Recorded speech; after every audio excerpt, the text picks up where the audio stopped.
welcome to 8 Days a Week, 8 videos in 8 days to a better marriage, leading up to what may be the most important day of the year to your relationship, Valentine's Day. So I hope this helps you have a better, more productive Valentine's Day.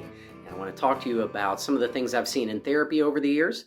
My name is Eric McPherson. I am the Director of Family Life for Christian Family Services, and I've been doing marriage therapy for over 20 years now, and I love it. I love helping couples find a better way to relate to each other. What we want to talk about today is effort.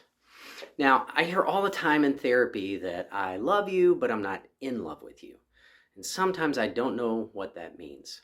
I understand that you don't have the feeling of love, but can I say this? Honestly, I don't care. Feelings come and go. They're like the wind. They're unpredictable. I don't know where they come from, where they're going. You know what I do control is my effort.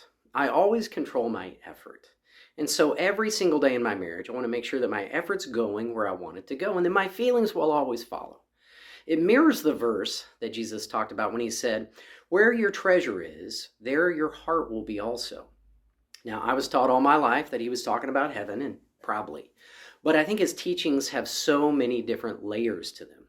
And I think it was really important for us to have a good experience in the here and now. I've come that you may have life and have it to the full. He wants us to have good, healthy marriage. And so what that verse means to me is, where my treasure is, my effort, there my heart will be also, my feelings. So here's how I explain it or think about it. My effort is the truck. My feelings are the trailer. I drive the truck and my feelings always follow. Now, they don't get there exactly at the same time, but they get there. Now, imagine driving a truck and trailer backwards. It's pretty difficult. It's a pretty chaotic way to live.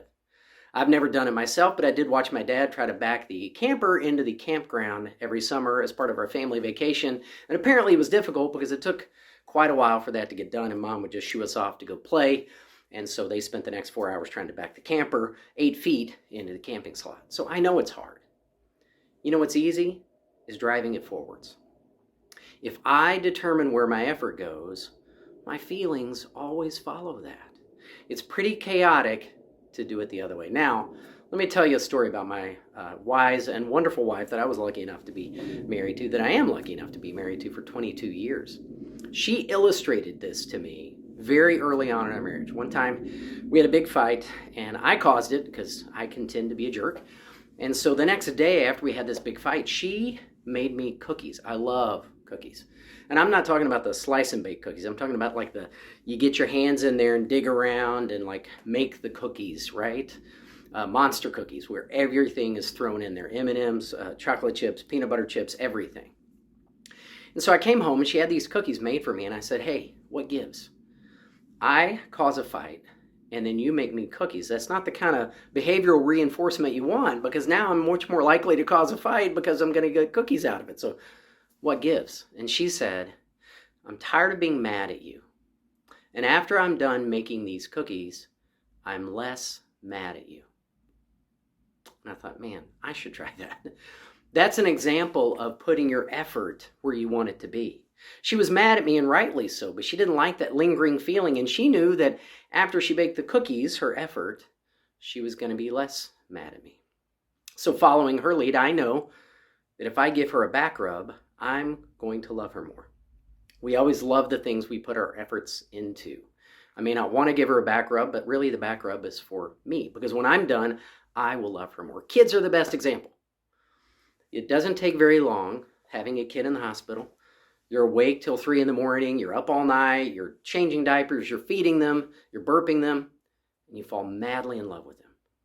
And it was all because of the effort.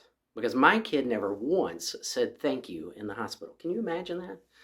Not one time did they do anything to deserve my love and care. And yet I fall madly in love with them because of the effort I put in and because they're my own. And then it grows from there. So I want to encourage you this week to go put your effort into your marriage, no matter where your heart is at. I'm going to promise you that your feelings are going to follow your heart. Thanks for joining us today. We'll have more videos to come.